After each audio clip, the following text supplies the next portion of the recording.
அந்த நல்லவர் ஆண்டவராக இயேசு கிறிஸ்துவின் ஈடு இணை இல்லாத விலையேற பெற்ற நல்ல நாமத்தினாலே ஜீவ பாதையில் புது ஊழியத்தின் சார்பாக உங்கள் யாவரையும் அன்போடு நான் வாழ்த்தி வரவிருக்கிறேன். கர்த்தர் உங்களுக்கு சமாதானத்தையும் சந்தோஷத்தையும் சதா காலங்களிலும் அருள் புரிவாராக. அல்லேலூயா, அல்லேலூயா. இந்த நாளிலே கர்த்தருடைய வார்த்தையை பகிர்ந்து கொள்ளும்படியாக எனக்கு நல்ல ஒரு வாய்ப்பை கொடுத்ததான சபை ஊழியர்களுக்கு நான் மனமார்ந்த நன்றியை தெரிவித்துக் கொள்ளுகிறேன். அல்லேலூயா. உங்கள் யாவருக்கும் மனமார்ந்த நன்றியை மீண்டும் ஒரு விஷயம் தெரிவித்துக் கொள்ளுகிறேன். கர்த்தர் நல்லவராகவே இருக்கிறவராக இருக்கிறார். அல்லேலூயா. எடுத்து வந்து வாசிக்கலாம். ஆதியாகமம் புஸ்தகம் 16வது அதிகாரம் 8வது வசனம். சாராயின் அடிமை பெண்ணாகிய ஆகாரே, நீ எங்கிருந்து வருகிறாய், எங்கே போகிறாய் என்று கேட்டான். போர். அதே 3வது அதிகாரம் 9வது வசனம் வேகமாக வாசிக்கலாம். அப்பொழுது தேவனாகிய கர்த்தர் ஆதாமை கூப்பிட்டு, நீ எங்கே இருக்கிறாய் என்று கர்த்தர் யாரை பார்த்து கேட்கிறார்? ஆதாமை பார்த்து. அந்த ஏதேன் தோட்டத்தில் எப்பொழுதும் அந்த ஆதாமோடு ஆண்டவர் நல்ல உலாவி கொண்டிருக்கிற அந்த தருணம், நல்ல உரையாடி கொண்டிருக்கிற ஒரு நல்ல வாய்ப்பு, அவரோடு கூட நல்ல ஒரு ஐக்கியத்தில் இருந்த ஒரு நல்ல ஸ்லாக்கியத்தை அடிப்படையில் ஆண்டவர் தினந்தோறும் அவரிடத்திலே பேசி பழகுகிறது போல, உலாவி கொண்டு வருகிறது போல அன்றைய தினமும் வருகிறார். அல்லேலூயா. வந்து யாரை பார்க்கிறார்? யார் பார்க்கிறார்? யாரை தேடுறாரு? ஆதாமை ஆண்டவர் என்ன செய்றாரு? தேடி பார்க்கிறார். அப்பொழுது ஆண்டவர் தேடி பார்க்கிற பொழுது இங்கு யாரை காணவில்லை? ஆதாமை எப்பொழுதும் பார்க்கும் இடத்திலே அவரை காணவில்லை. அப்பொழுது ஆண்டவர் ஆதாமை பார்த்து கூப்பிடுகிறார். ஆண்டவருக்கு தெரியும் ஆதாம் எங்க இருக்காரு, அப்படிதானே? ஆனாலும் ஆண்டவர் சோதிக்கிறார். ஆதாமே, நீ எங்கே இருக்கிறாய் என்று சொல்லி அங்கே ஆண்டவர் வினா எழுப்பினார். அதே போல இங்கே ஆகார் தன் சாராயினுடைய அடிமை பெண்ணாகிய ஆகார் சாராயினுடைய வீட்டில் இருந்து புறப்பட்டு வருகிற வேளையிலே அங்கே வனாந்தரத்திலே தேவதூதன் ஆகாரை சந்திக்கிறார். ஆகாரை சந்திக்கிற பொழுது ஆகாரை பார்த்து 2 வினா எழுப்பினார். என்ன வினா எழுப்புகிறார்? 2 கேள்வி கேட்டாரா இல்லையா? என்ன கேள்வி கேட்டார்? நம்பர் 1, எங்கிருந்து வருகிறாய்? நம்பர் 2, எங்கே போகிறாய்? சோ இங்கே இன்னைக்கு 3 கேள்விகளை நாம பார்க்கிறோம். முதல் கேள்வி, எங்கிருந்து வருகிறாய், எங்கே போகிறாய், எங்கே இருக்கிறாய் என்று சொல்லி 3 கேள்விகளை குறித்து இங்கு பார்க்கிறோம். நான் 3 கேள்வி பிரசங்கத்துக்கு எடுக்கல, ஒரே ஒரு கேள்வியை மாத்திரம் பிரசங்கத்துக்கு எடுத்து அதிலே சில காரியங்களை மாத்திரம் பார்த்து கடந்து செல்லலாம். எங்கே போகிறாய் என்ற கேள்வி மாத்திரம் எடுத்துக் கொள்ளலாம். அல்லேலூயா. இன்னைக்கு அநேகருடைய வாழ்க்கையில் நம்முடைய வாழ்க்கை தரம் எங்கே போய் கொண்டிருக்கிறது என்று நாம் கேள்வி கேட்கக்கூடிய ஒரு நிலை இருக்கிறது. நம்முடைய கிறிஸ்தவ வாழ்க்கை இன்றைக்கு எங்கு போய் கொண்டிருக்கிறது? நாம தினந்தோறும் செபிக்கிற அந்த செபத்தின் அனுபவங்கள் இன்றைக்கு எங்கே போய் கொண்டிருக்கிறது? ஒவ்வொரு நாள் வேதத்தை வாசிக்கிற அந்த அனுபவங்கள் இன்றைக்கு எங்கு போய் கொண்டிருக்கிறது? நம்ம எல்லாரிடத்திலும் கடந்த காலங்களிலே காட்டின சிநேகத்தின் அன்பு எங்கே இருக்கிறது என்று சொல்லி இப்படியாக கேள்வி எழுப்பிக் கொண்டே நாம் போனோம் என்று சொன்னால் போய்கொண்டேதான் இருக்கிறது. அல்லேலூயா, அல்லேலூயா. இப்ப பாருங்க, ஆண்டவர் ஆகாரை சந்தித்த பொழுது நீ எங்கே போகிறாய் என்று கேட்கிற பொழுது அந்த ஆகார் பதில் சொல்லுகிறார். நான் என் நாட்சரண்டையிலிருந்து நினைக்கிறேன் வருகிறேன் என்பதை பாருங்க. ஆண்டவருக்கு எப்பொழுதுமே தெரியும். இந்த கேள்விக்கு பதில் அவரிடத்திலே இருக்கு. அந்த வசனத்தை நீங்க நல்லா உன்னிப்பா கவனித்து வாசித்தீங்க என்று சொன்னால் தேவதூதன் கேட்ட கேள்விக்கு அவர் வாயிலே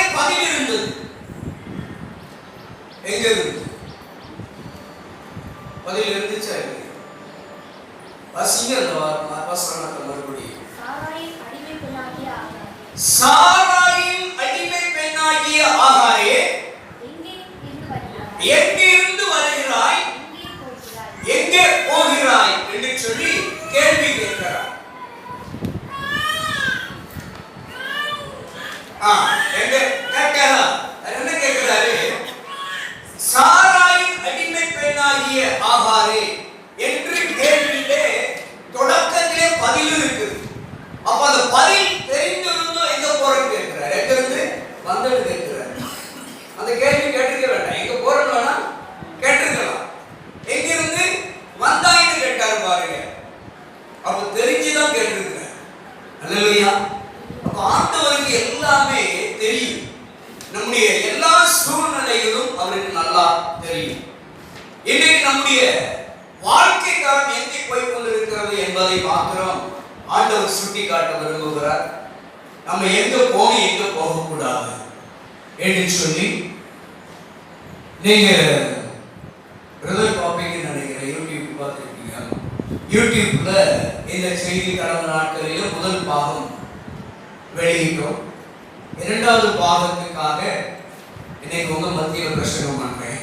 அல்லேலூயா. அது நல்லவர். அல்லேலூயா. இன்றைக்கு எடுத்துக்கொள்ளலாம். பாருங்க, லூக்கா சுவிசேஷம் 10வது அதிகாரத்திலே 30வது வசனம் இருந்து வாசிங்க பார்ப்போம். இயேசு பிரதியுத்தரமாக ஒரு மனுஷன் எருசலேமிலிருந்து எரிகோவுக்கு போகையில் கள்ளர் கையில் அகப்பட்டான். அவர்கள் அவனுடைய வஸ்திரங்களை உரிந்து கொண்டார்கள், அவனை காயப்படுத்தினார்கள், அவனை குற்றுயிரும் குலை உயிருமாக சொல்லுங்க. ஹலோ வாசிங்க. அப்பொழுது தற்செயலாக ஒரு ஆசாரியன் ஒருவர் வருகிறார். வந்து அவரை கண்டு பக்கமாய் விலகி போனார். அந்தபடியே அந்த லேவியனும் அந்த இடத்திற்கு வந்து அவனை கண்டு பக்கமாய் விலகி போகிறார்.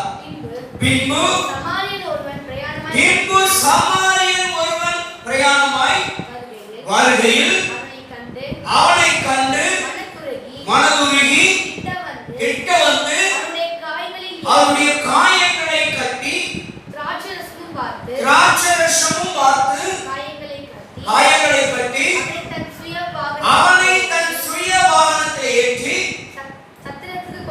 சத்திரத்திற்கு கொண்டு போய் அவனை பராமரித்தார். அல்லேலூயா. இங்கே நம்ம பார்க்கக்கூடிய ஒரு விஷயம் என்ன என்று சொன்னால், ஒரு மனிதன் எங்கிருந்து எங்க போகிறான் என்பது மாத்திரம்தான் இங்க நாம் எடுத்துக்கொள்ள போகிறோம். அல்லேலூயா. இப்ப அவன் எங்க இருந்து எங்க போறான்? எருசலேமிலிருந்து எரிகோவுக்கு போகிறான். அல்லேலூயா. நாம எல்லாம் எங்க இருந்து எங்க வந்திருக்கிறோம் சொல்லுங்க. நம்மள பரம்பரை கிறிஸ்தவர்களா? இல்லையே. இல்ல. உலகத்துக்குள்ள இருந்து ஆவிக்குரிய வாழ்க்கைக்கு வந்திருக்கிறோம். அப்படி தானே? உலகத்துக்குள்ள இருந்து எங்க வந்திருக்கிறோம்? ஆவிக்குரிய வாழ்க்கைக்கு வந்திருக்கிறோம். இப்ப ஆவிக்குரிய வாழ்க்கையில, ஆவிக்குரிய உலகத்துல, ஆவிக்குரிய ஜீவியத்தில் இருக்கிற நாம திரும்ப ரிவர்ஸ் போகலாமா? போகலாமா? போகலாமா? போகக்கூடாது? நீங்களே சொல்லுங்க. அப்படியா? போகலாமா? போகக்கூடாது? தம்பிங்க வாமா. உனக்கு கேள்வி சும்மா என் கூட. இப்ப இந்த தம்பி இருக்கிறான். இந்த தம்பி பேர் ஜோன்ஸ் இருக்கிற. ஜோன்ஸுக்கு மாசா இருக்கலாம். மாசா கூல் ட்ரிங்க்ஸ் மாசா குடிச்சா பிச்சுக்கிட்டு போகுது. என்ன செய்யுது? மற்ற கொக்கோ கோலா, பவண்டோ, பேண்டா இதெல்லாம் குடிச்சா ஒன்றும் செய்யல. ஆனா எது குடிச்சா மட்டும் பிரச்சனை. மாசா குடிச்ச மட்டும் பிரச்சனைன்னு வச்சுக்கிடுமே. இப்போ இல்ல மாசாவும் பிடித்துக் கொள்ளுகிறது, ஏதோ ஒரு குளிர்பானைகளுக்கு பிடித்துக் கொள்ளாத ஒன்று குடிக்கிறான்னு வைத்துக் கொள்ளுங்கள். பிடிக்கிறது தெரிந்து திரும்ப திரும்ப இவர் குடிப்பாரா? இல்ல குடிப்பதற்கு பெற்றோர்கள் அனுமதிப்பார்களா? பிடிக்காத ஒன்றை இவருடைய சரீரத்துக்கு அது ஒவ்வாது. அதை ஒருவேளை அது பழகினால் ஏதேனும் ஒரு உபாதையை உண்டு பண்ணுகிறதாய் இருக்கிறது என்று வைத்துக் கொள்வோம். அப்படி உபாதைகளை உண்டு பண்ணுகிற ஒரு குளிர்பானத்தை அவர் குடிக்கிறார் என்று சொன்னால் அதை யாராவது ஒரு பெற்றோரோ நண்பர்களோ பழகினவர்களோ அறிந்த பின் அவரை குடிக்க விடுவார்களா? ஏன் குடிக்க விட மாட்டோம்? சொல்லுங்க, எதுக்காக குடிக்க விட மாட்டோம்? அவருடைய சரீரத்தில் ஏதோ ஒரு பக்க விளைவுகளை கொண்டு வருகிறது, ஏதோ ஒரு பிரச்சனையை உண்டு பண்ணுகிறது. ஆதலால்தான் பிடிக்காத ஒன்றை, விட்டுவிட்ட ஒன்றை மீண்டும் தொடராகாது. அல்லேலூயா. அதை குடித்தால் அவருக்கு ஏதாவது பிரச்சனை வரும் என்று தெரிந்தும் அவர் குடித்தார் என்று சொன்னால் இவர் அறிவாளியா? அவருக்கு அவரே என்ன செய்தார்? விளைவை உண்டு பண்ணுகிறார். அல்லேலூயா. இப்போ அந்த விளைவுகள் வந்துவிட்டது. சரி, பிரச்சனை வந்துட்டு அப்படிங்கிறது, அந்த பிரச்சனை தன்னால போயிருமா? போகா. பாருங்க, 50 ரூபாய் கொடுத்து ஒரு கூல் ட்ரிங்க்ஸ் வாங்கி குடிச்சிட்டு ஒரு பிரச்சனையை உருவாக்கிட்டார். அந்த பிரச்சனைக்கு எவ்வளவு விலை கொடுத்திருக்கிறார்? 50 ரூபாய். எவ்வளவு கொடுத்திருக்கிறாரு? அவருக்கு அவருடைய சரீரத்தில் ஏதோ ஒரு உபாதை வருவதற்கு 50 ரூபாய் விலை கொடுத்திருக்கிறார். சோ இந்த 50 ரூபாய் விலை கொடுத்து வாங்கின இந்த பிரச்சனையை அவரை விட்டு மறுபடியும் நீக்கணும் அப்படின்னா கூட ஒரு சைக்கிள் சேர்த்தாங்க. ஏன்னா இப்ப டாக்டர் பூராமே கன்சல்டிங் ஃபீஸே எவ்வளவுதான்? 500 ரூபாய் தான். டோக்கன் வேற போடணும். டோக்கன் போடையில 500 ரூபாய் ஃபீஸ் கட்டி இருக்கிறான். கன்சல்டிங் ஃபீஸே 500 ரூபாய். 50 ரூபாய் வாங்கி 50 ரூபாய் கொடுத்து வாங்கி குடித்த ஒரு ஏதோ ஒரு பொருளுக்காக, வாங்கி சாப்பிட்ட ஒரு பொருளுக்காக, அந்த பொருளினால் வந்த பிரச்சனையை சரி செய்வதற்கு எத்தனை மடங்கு செலவு பண்ண வேண்டியிருக்குது? 10 மடங்கு செலவழிக்க வேண்டியிருக்கிறது. சோ 10 மடங்கு செலவழித்த பின்பு இவர் அனுபவப்பட்டுட்டார். மீண்டும் அதே 50 ரூபாய் கொடுத்து மறுநாள் குடிப்பாரா? குடிக்கலாமாங்க? அப்படி குடிச்சாருன்னா அடுத்தாலே அவர் என்ன பண்ணணும்? சொல்லுங்க. அடுத்தாலே 10 மடங்கு இழக்கணுங்க. பணத்தை 10 மடங்கு இழக்கணும். பணம் மட்டும் இல்லை, பணம் மட்டும் இழப்பு இல்லைங்க. அவருடைய வேலை தடைபடுகிறது, அவருடைய காரியங்கள் தடைபடுகிறது, அவருடைய நேரங்கள் விரயமாய் கொண்டிருக்கிறது, அவருக்கு சமாதானம் அவரை விட்டு விலகி போகிறது, நல்ல ஒரு தூக்கத்தை இழந்து விடுகிறார். இப்படி ஏதோ பல காரியங்களை இழப்பதற்கு நேரிடுகிற ஒரு சூழல் எதனால் வருகிறது என்று சொன்னால், எதை செய்யக்கூடாது, எங்கே போகக்கூடாது, எதை சாப்பிடக்கூடாது என்று இருக்கிறதோ அதை திரும்பவும் செய்தால், தெரிந்து செய்தால் நிச்சயமாய் அதற்கு விலை கொடுத்துதான் ஆக வேண்டும். அல்லேலூயா. அல்லேலூயா. தான் சொல்லுவாங்க, உப்பு தின்னவன் தண்ணி குடித்துதான் ஆக வேண்டும்.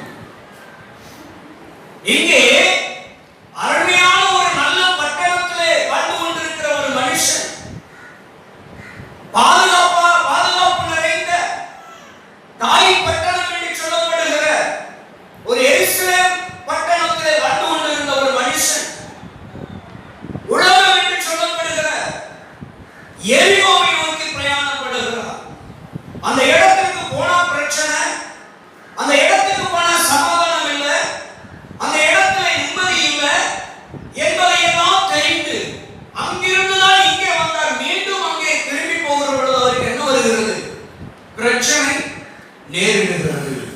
அல்லேலூயா. அப்ப நம்முடைய வாழ்க்கையில நாம எதை வேண்டாம் என்று விட்டு வந்தோமோ, எது நம்முடைய வாழ்க்கைக்கு சரியில்லை என்று விட்டு வந்தோமோ, அதை மீண்டும் தொடரவே கூடாது. அல்லேலூயா. நம்முடைய வாழ்க்கை தரத்தை பாதிக்கின்ற எந்த ஒரு காரியத்தையும் நாம் மீண்டும் பின்தொடர கூடாது. அல்லேலூயா. அல்லேலூயா. பக்தன் பாடினா வேதத்தில் ஒரு வசனம் அப்படிதான் இருக்கு. பெரிய மாணவனே வாழ்வது நீ எல்லாவற்றிலும் வாழ்ந்து சுகமாயிரு மகனே. அல்லேலூயா. பெரிய மாணவரே, உன் ஆத்மா வாழ்வதோ எல்லாவற்றிலும் எப்படி இருக்கணுமா? என்ன சொல்லுங்க, மௌன விரதத்தோட வந்திருக்கீங்க இல்லை? அல்லேலூயா. தீர்வு கிடைக்கணும்னா பேசி தீர்த்தாதான் தீர்வு கிடைக்கும். அப்படிதானையா? பேசி தீர்த்தாதான் தீர்வு கிடைக்கும். ஒருத்தரே பேசிக்கிட்டு இருந்தா தீர்வு கிடைக்குமா ஐயா? சொல்லுங்க. தீர்வு கிடைக்க என்னிடத்திலிருந்து ஒரு கருத்து வரும், உங்களிடத்திலிருந்து ஒரு கருத்து வரும். ரெண்டு கருத்தையும் ஆராய்ந்து பார்த்ததுக்கு அப்புறம் ஒரு முடிவுக்கு வரலாம். ஒரு முடிவுக்கு வந்ததுக்கு அப்புறம் தீர்வு ஆட்டோமேட்டிக்கா கிடைச்சிடும். அல்லேலூயா. அதனால மௌனமாக இருந்தால் தீர்வு கிடைக்காது.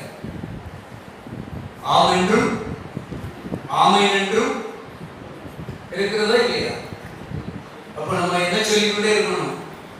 ஆம் என்று சொல்லணும், ஆமென் என்றும் சொல்லணும். அல்லேலூயா. அதைத்தான் முதல் பாகத்திலே சொன்னேன். அந்த நகோமியை குறித்து லேசா மீண்டும் ஒரு விஷயம் பின்னால போய் பார்ப்போமா? நகோமியை குறித்து உங்களோட பேசுறது மறுபடியும் உங்களோட நான் டெக்ஸ்ட் பண்றேன். வாங்க, ரூத்து புஸ்தகத்துல 1ஆம் அதிகாரம் 1 வசனத்தை வாசிங்க பார்ப்போம். ரூத்து புஸ்தகம் 1ஆம் அதிகாரம் 1 வசனம் 334வது பக்கத்துல, பழைய ஏற்பாடு 334வது பக்கம், 1 அதிகாரம் 1 வசனத்தை வாசிங்க வேகமாக. அப்ப வாசிமா.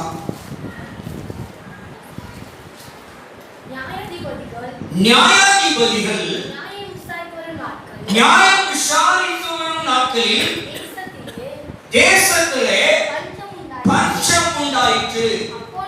அப்பொழுது யூதாவில் உள்ள பெத்லேhem என்னும் ஊரானாகிய ஒரு மனுஷன் தன் மனைவியோடும் 2 குமாரர்களோடும் கூட மோவாப் தேசத்திலே போய் சஞ்சரித்தார். அல்லேலூயா. இப்ப இங்கே பார்க்கிறோம், முதல் பகுதியிலே நாம் வாசித்தோம், ஒரு மனிதன் எருசலேமிலிருந்து எங்க புறப்பட்டு போனான்? எரிகோவுக்கு புறப்பட்டு போனான்.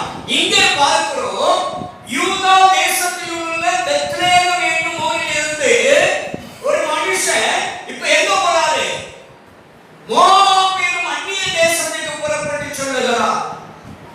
எருசலேம் என்னும் ஆவிக்குரிய தேசத்திலிருந்து உலகம் என்று பாவம் நிறைந்த இடத்திலான எரிகோ என்னும் தேசத்தை நோக்கி ஒரு மனிதன் புறப்பட்டு சென்றான். இந்த 2 பேருக்கு எந்த விதமான வேற்றுமையும் கிடையாது. 2 பேரும் ஆவிக்குரிய காரியத்தை விட்டு, ஆவிக்குரிய வட்டத்தை விட்டு, ஆவிக்குரிய உலகத்தை விட்டு வெளியே காலடி வைத்தார். அல்லேலூயா. அல்லேலூயா. சின்ன பிள்ளைக்கு சொல்லிக் கொடுப்போம். என்ன சொல்லி கொடுப்போம்? மெழுகுவர்த்தியை பத்த வச்சுட்டு என்ன செய்வோம்? தூர நின்று பார்த்துக்கொள்ளும். கிட்ட போய் கையை என்ன செஞ்சிடாத, நீட்டிடாத. கை நீட்டினா என்ன ஆகும்? சுற்றும். அப்படிதானே? அப்ப அந்த பிள்ளைக்கு என்ன சொல்லி கொடுப்போம்? தூரமாவே நின்றுக்கோ, கிட்ட பேராத அப்படின்னு சொல்லி கொடுப்போம். அதையும் மீறி அந்த பிள்ளை போய் தொட்டானா என்ன சுற்றும். அப்படிதானே? பிரச்சனை வந்து இதே போலதான் இந்த 2 பேருக்கும் நன்கு தெரியும், ஏதோ ஒரு சின்ன பிரச்சனை வந்துவிட்டது. சின்ன சூழ்நிலை நிமித்தமாக இவர்கள் கடந்து செல்கிறார்கள்.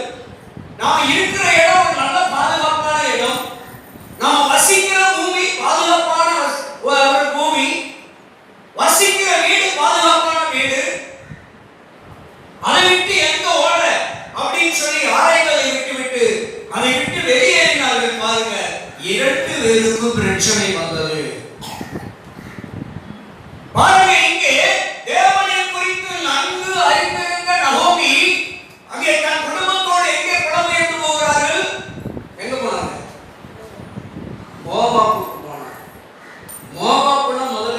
தெரிஞ்சுக்கணும், மெத்தை பெருமைக்காரன் அர்த்தம். அல்லேலூயா, அல்லேலூயா. நாம எந்த சூழ்நிலையில் எங்க பெறக்கூடாது? பெருமைக்குள்ள பெறக்கூடாது. அல்லேலூயா. ஆண்டவர் வீடு இல்லாதவர்களுக்கு வீடு கொடுக்கணும், ரொம்ப சந்தோஷம். பைக் இல்லாதவர்களுக்கு பைக் கொடுக்கணும், சந்தோஷம். போனதோட என்ன வாங்கணும்னு சொன்னேன், என்னையா சொல்லுங்க. அப்போ கார் வாங்கணும்னு நினைக்கிறவங்க கார் வாங்கணும், சந்தோஷம். நீங்க ஆடிக்கார்ல வந்தாலும் சந்தோஷம் தான். ஆனா ஆடிக்கார்ல வந்தாலும் ஆடிக்கு வந்தாலும் கேட்கலாம், என்ன வந்துடக்கூடாது? பெருமை வந்துடக்கூடாது. ஏசாயா 16:6 வாசிங்க பார்ப்போம். ஏசாயா 16:6 சொல்லுகிறது, மோவாபின் பெருமையையும் அவனுடைய மேட்டிமையையும் அவனுடைய அகங்காரத்தையும் அவனுடைய உக்கிரகத்தையும் குறித்து கேட்டோம். அவன் எப்படிப்பட்டவனா? மெத்தை பெருமைக்காரன். அவனுடைய வீம்பு என்ன செய்யலாம்? செல்லாது. இன்னைக்கு நிறைய பேர் வீம்பு போட்டுக்கிட்டு இருக்கோம், செல்லா காசு. அல்லேலூயா. நம்ம வீம்புக்கு ஏதாவது பிரயோஜனம் உண்டாங்க? அல்லேலூயா. தன் தகப்பனாருடைய பிள்ளை 2 பேர் இருக்கிறாங்க. தகப்பனார் யாருக்கு சொந்தம் சொல்லுங்க? யார்? மூத்தவன், இளையவன், 2 பேர் இருக்கிறாங்க. யாருக்கு சொந்தம்? 2 பேருக்கு சொந்தம். உரிமை யாருக்கு? 2 பேருக்கு தானே. சரிங்களா? இப்ப 2 பேருக்கும் உரிமைப்பட்டவர் யார்? தகப்பனார். 2 பேரும் உரிமையோடு போய் என்ன செய்யலாம்? கேட்கலாம். இளையவன் மூத்தவன் என்ற பார்வை யாருக்கு இருக்காது? தகப்பனுக்கு இருக்காது. உங்களுக்கும் எனக்கு வேண்டுமானால் நாம பிள்ளை, நாம இளைய பிள்ளை, செல்ல பிள்ளை அப்படி என்று சொல்லி நாம வேண்டுமானால் கருத்து மாற்றத்தோடு கருத்து வேறுபாடோடு பார்க்கலாம். ஆனால் தகப்பனுடைய பார்வையோ எப்படி இருக்காது? மூத்த பிள்ளை இளைய பிள்ளை என்று பார்வை இருக்காது. 2 பேரும் என்னுடைய பிள்ளைகள். அல்லேலூயா, அல்லேலூயா. ஒரு பிள்ளைக்கு செல்ல பிள்ளை, இளைய பிள்ளை, செல்ல பிள்ளைங்கிறதுக்காக செல்ல பிள்ளைக்கு மட்டும் வாங்கி கொடுத்துட்டு மூத்த பிள்ளைக்கு வாங்கி கொடுக்காம இருப்பாரா? சொல்லுங்க, இருப்பாரா? ஆனால் தகப்பன் இருதயம் 2 பிள்ளையும் ஒன்னாதான் பா. அல்லேலூயா, அல்லேலூயா. அப்போ தேவன் நமக்கு உரிமை கொடுத்திருக்கிறார். முன்னால வந்தாலும் சரி, பின்னால வந்தாலும் சரி. ஒருவேளை நீங்க எனக்கு முன்னால ரட்சிக்கப்பட்டிருக்கலாம், ஒருவேளை நான் உங்களுக்கு பின்னால ரட்சிக்கப்பட்டிருக்கலாம். 2 பேரும் அவருக்கு முன்னால எப்படிதான் சமம் இல்ல. ஒண்ணுமே படிக்காம ஊழியத்துக்கு ஒருவர் வந்திருக்கலாம், இன்னொருவர் பல பட்ட வாங்கி வந்திருக்கலாம், பெரிய மேலை என்று இருக்கலாம். இவர் ஒன்று கை நாட்டா இருக்கலாம், கை நாட்டா இருந்து பெரிய ஊழியம் செய்து கொண்டிருக்கலாம். சிறிய ஊழியமோ பெரிய ஊழியமோ ஒரு ஊழியம் செய்கிறார். ஆனால் இவர் பட்ட வாங்கி பெரிய பதவியில இருந்தாலும் சரி, இவர் வேண்டுமானால் அவனை விட பெரியவன் என்று நிர்ணயித்துக் கொள்ளலாமே ஒழிய தகப்பன் அந்த பார்வையில பார்க்க மாட்டார். எனக்கு நீங்க 2 பேரும் ஒரு சமம். தகப்பனிடத்தில் ஒரு பட்டமும் செல்லாது, பதவியும் செல்லாது. நீ எனக்கு பிள்ளை, அவனும் எனக்கு பிள்ளை என்று அரவணைத்துக் கொண்டிருக்கிற வீட்டில் இருந்ததாக ஒருத்தன் பெறப்பட்டு போனான்.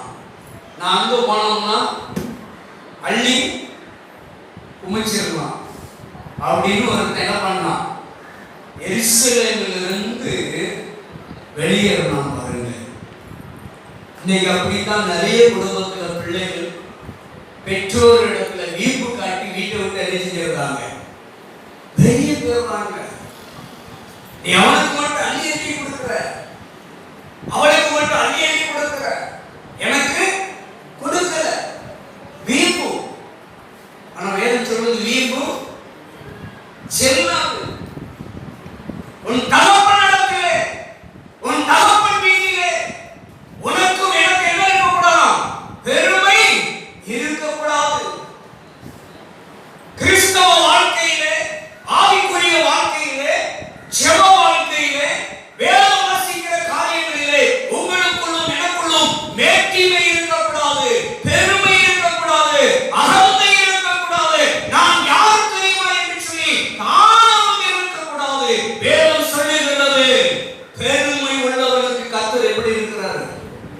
எதிர்த்து நிற்கிறார்.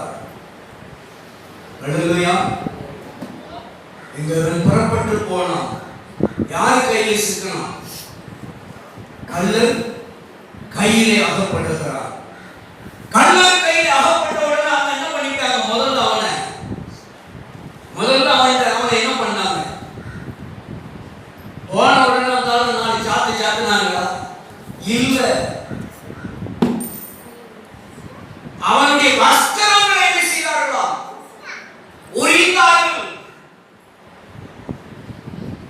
என் அன்பு தேவ பிள்ளைகளே, உன் ஆவிக்குரிய வாழ்க்கையை விட்டு நீ வெளியே வருகிற பொழுது உன் உடைமைகளை முதலாவது இழக்க வேண்டிய நேரிடும். வஸ்திரம் எதை குறிக்கிறது? மேன்மையை குறிக்கிறது, பாதுகாப்பை குறிக்கிறது, ஆசீர்வாதத்தை குறிக்கிறது. இப்போ ஒரு மனிதன் ஆவிக்குரிய வாழ்க்கையை விட்டு வெளியே வருகிற பொழுது, நம்பிக்கையின் தன்மையை விட்டு வெளியே வருகிற பொழுது அவன் எதை இழந்து போகிறான்? என்னத்தை இழக்கிறான்? ஆசீர்வாதத்தை இழந்து போகிறான். எப்பொழுது ஆதாம் தன் வஸ்திரத்தை இழந்தானோ அப்பொழுது அவன் எங்க போனான்? ஓடி ஒளிந்து கொண்டான்.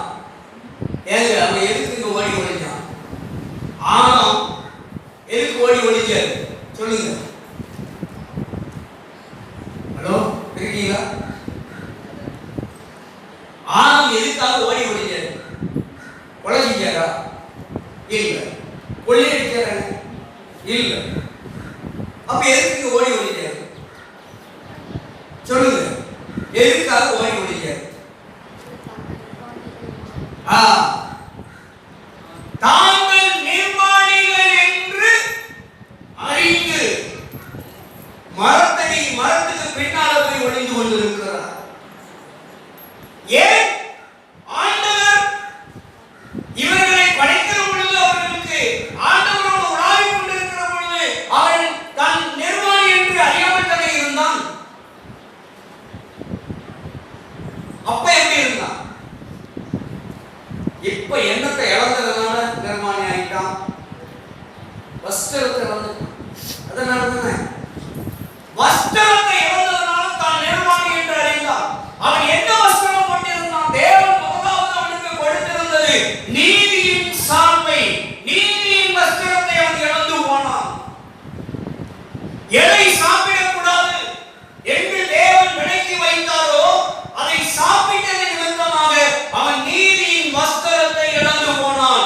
எங்கே போகக்கூடாதோ அங்கே அவன் போவதற்கு புறப்பட்டதனாலே கள்ளர் கையிலே அவன் அகப்பட்டு போனான். அவன் வஸ்திரம் முதலாவது புரியப்பட்டது. அல்லேலூயா. வசிமாக 30. இயேசு கிறிஸ்துவான ஒரு மனுஷன் எஸ்ரேலில் இருந்து சத்தமா வாசி, அப்பதான் அங்க கேட்கும். எரிகோவுக்கு போகையில் கள்ளர் கையிலே அகப்பட்டான். அவர்கள் அவன் வஸ்திரத்தை உரிந்து கொண்டார்கள். முதலாவது அவனுடைய வஸ்திரத்தை தான் உரிந்து கொண்டார்கள். அவனை காயப்படுத்தி